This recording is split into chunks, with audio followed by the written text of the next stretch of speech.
Now my life's so good and it's understood that I'm here to say that I know that when I'm still smiling, the sun's still shining so bright wherever I go. So wipe away the tears and love everyone that you've been thinking of. It feels good to feel right. Feels good to feel right. Feels good to feel right.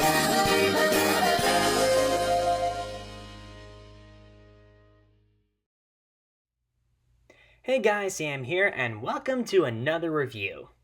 And hey, iCarly is coming back to TV! Even though Sam won't be back because of very understandable reasons, we'll still get to see Carly, Freddie, and Spencer back again. And it seems that this revival was going to try and be more mature and adult than the popular Nickelodeon show a lot of us grew up with. But until that revival comes along, what say we look at one episode that would probably be better if it was more adult and mature, but was still pretty good. That is the Season 3 episode, iFind Lewbert's Lost Love. It's an episode that not only has some funny stuff in it, but it also gives us new insight into Lewbert's character. Now, if you don't know who Lewbert is, I'll just give you two things that you just need to know about him. One, he's the doorman at the apartment complex that Carly and Freddie live at. And two, Lewbert's, Too many people in my lobby! Keep off my floor, I just mopped!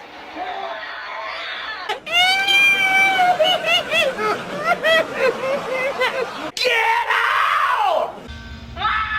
More people!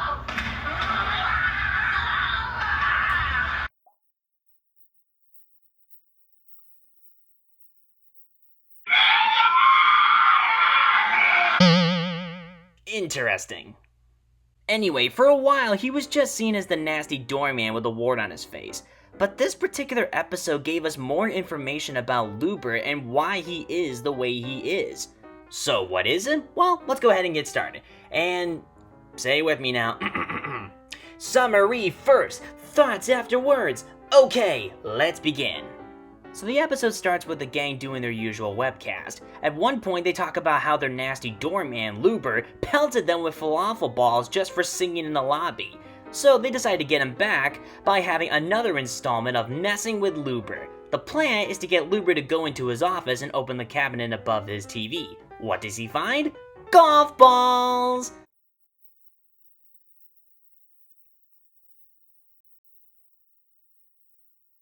It's in the hole! It's in the hole! Hey, Yeah, that successful revenge prank definitely got the gang feeling good, so they decide to celebrate by eating cupcakes. But Sam discovers that she accidentally left her phone in Lewbert's office when they were setting up the prank. So she and Freddie go down there to get it. What's the plan? Well, Sam knocks over the bucket of golf balls Lewbert picked up and frames Freddie for it. So while he's getting yelled at, Sam gets her phone. But before leaving, she finds Lewbert's deeply personal items box. So Sam, being the mischievous one, takes it. Later, Carly, Sam, and Freddie are looking at Lewbert's stuff and find out that not only did he get run over by a car on his 7th birthday, ouch, but he also used to be a male model back before his wart grew. And they also find a DVD that was made by his girlfriend at the time, Marta. They watch the movie and are surprised to see just how happy Lewbert was at the time. So the gang decide that the best way for Lewbert to be happy again is by reuniting him with his old flame. And the idea of a happy Lewbert gets Carly and Freddie thinking of possible good times ahead, which includes the song you heard at the start of the video. And yes, it is very, very catchy. Anyway, the gang contacts Marta and she arrives, reuniting with Lewbert. And you know what? For those of you who have never seen this episode before, let me give you a quick multiple choice question. And the question is this. How does Lewbert react to seeing Marta again? A, he's happy, B, he's speechless, or C, the mystery box. I'll give you guys a few seconds to figure out your answer.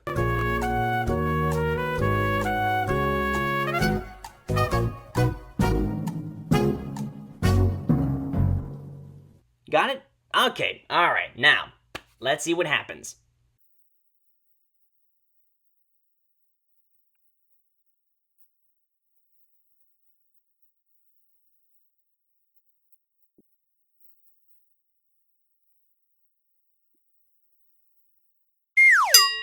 Well, if your answer was C, congrats! You get a prize, and that is having the exact same reaction I had when I first saw this scene.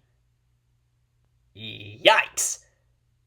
So, needless to say, Lewbert isn't happy to see Marta again. But why? He seemed so happy with her all those years ago. So Lewbert tells us what happened. 10 years ago, 5 weeks into the relationship, Lewbert tried to break up with her, but she refused. And not only did her relentless behavior create that big gigantic stress war on his face, and yes, that is a real thing, look it up, Lewbert thought that the best way to be rid of her was to take her out on a cruise, jump overboard, and swim all the way to shore.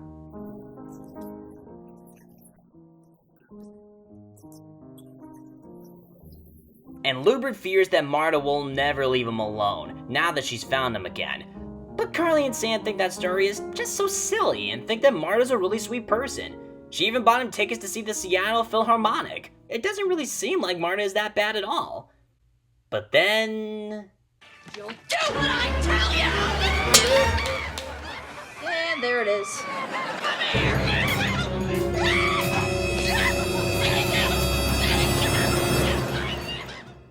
Okay, Lewbert was right. She's a psycho. And an abusive psycho as well. So, now that the gang realizes what a big mistake they made, Carly meets up with Marta later and tells her that this might have not been a good idea. This doesn't sit well with Marta as she starts to believe that Carly just wants Lewbert all to herself. What? I said she was a psycho, not a smart psycho. Back in the lobby, Sam and Freddy try to comfort Lewbert and tell him that Carly can handle it. But just when they say that, Carly comes running down the stairs as she's getting chased by Marta now. So Sam takes a pineapple and whacks Marta in the face with it. Good old Sam. So is that where the story ends? Well, not exactly. I mean, it does have an ending, but it does connect with the subplot in this episode. So let's talk about that, and then I'll finish out the summary afterwards. This one involves Spencer being part of the building watch patrol. He just got out of a meeting where they discussed some robber that burglarized a few apartments. And what have they been taking? TV remotes. Weird. Even the episode itself admits it's weird. Anyway, Mrs. Benson drops by and tells Spencer that he's gonna get a building watch partner. And no, it's not the good-looking woman right here. Turns out that Spencer's partner is his old nemesis Chuck. So, yeah, Spencer's not too thrilled about that. But after seeing how responsible and mature Chuck acts when confronted with a scared resident who also got robbed, Spencer decides to bury the hatchet and focus on being partners with Chuck. At one point, they attempt to bust a guy trying to run off with his gym bag, but he's not the thief. Turns out he was just trying to take off with some fig Neuters and eat them in the parking garage without his wife catching him. So Spencer and Chuck let him go, but not before asking him for some fig Neuters. Fig Neuters? What the hell are those anyway? Oh, they're a spoof of Fig Newtons. The more you know.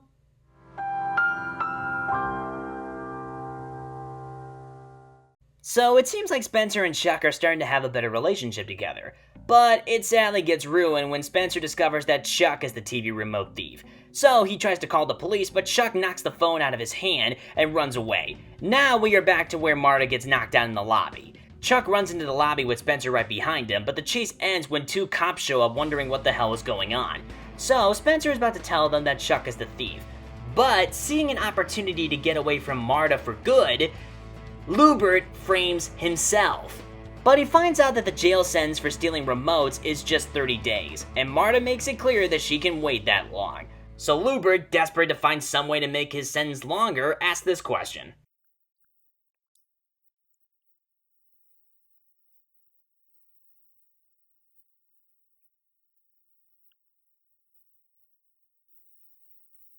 Wow, I don't know what's funnier, the fact that Sam knew that, or Lewbert actually slapping the cop for real. Either way, that's a pretty funny ending.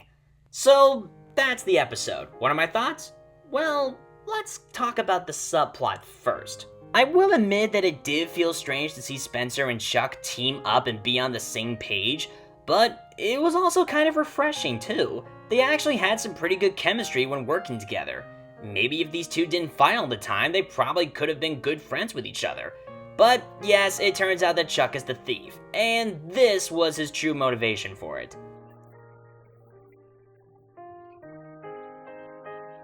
Now, you could see this as a nitpick, like an actual problem with this subplot, like, oh, Chuck's an idiot, he's so stupid for doing that, Chuck sucks. But you have to realize, he is a kid. A smart and clever kid, but he's still a kid. And being a kid, they are gonna do some really stupid things, thinking that it's really smart, but really it's not. So, I can definitely buy that that would be his motivation for stealing TV remotes. There's also another line in this moment here that stood out to me too.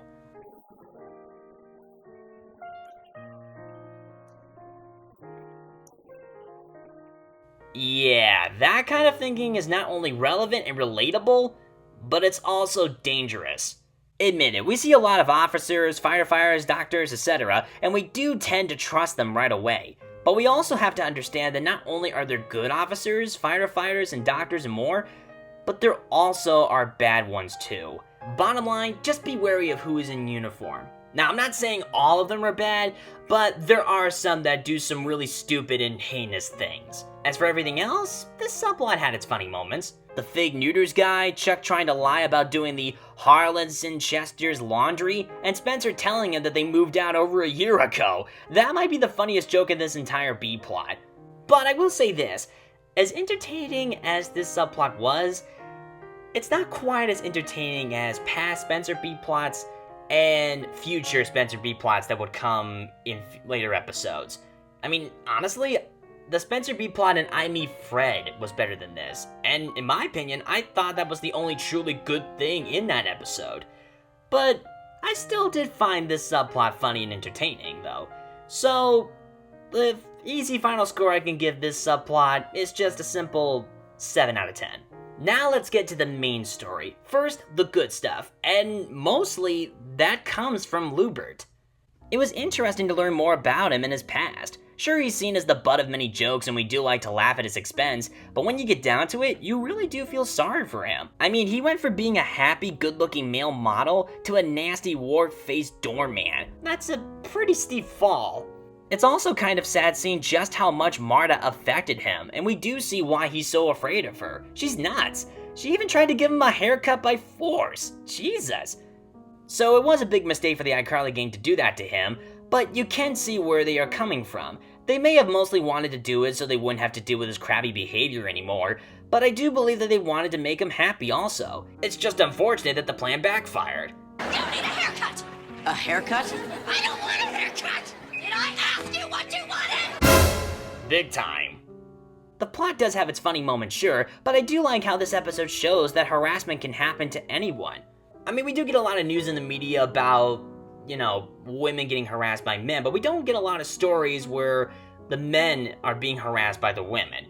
And that's unfortunate because there's some people out there that believe that, oh, I can believe a woman can be harassed, but a man? Pfft, no, that just never happens. They're too stupid to recognize it.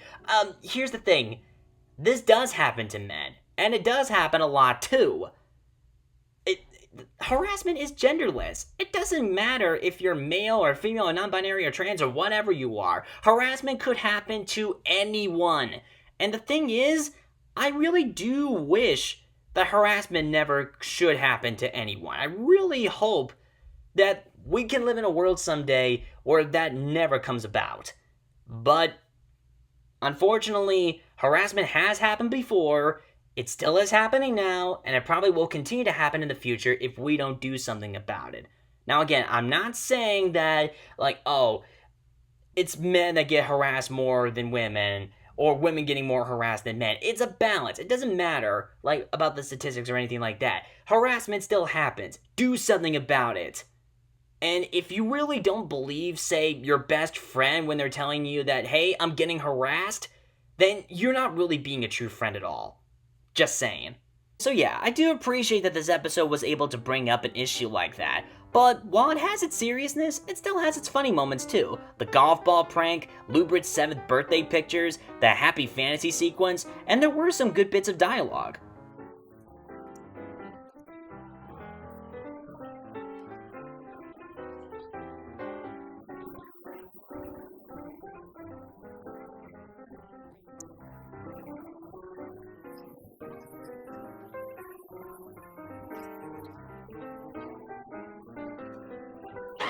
Who gives haircuts by force?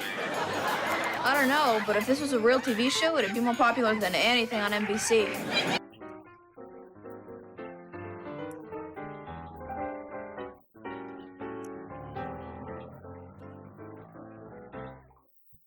And yeah, even though it was funny seeing Lewbert getting arrested, it was also kind of depressing. Lewbert was so desperate to get away from Marta that he was willing to go to jail. So, all in all, it's a good story.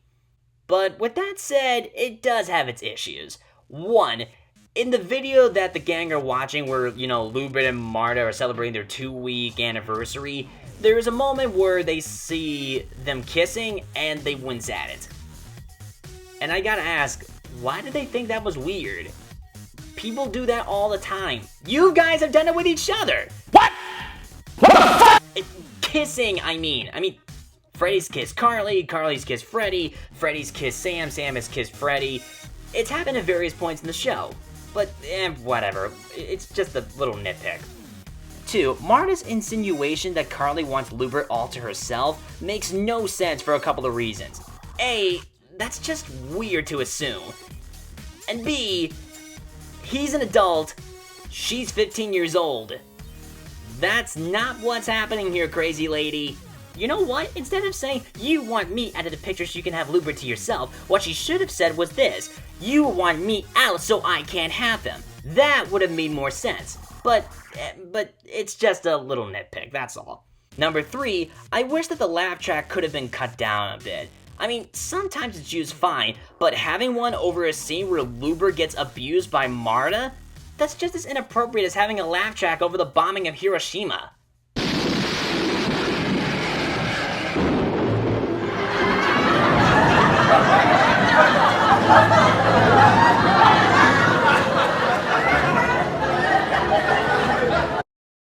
And I'm going to hell for that.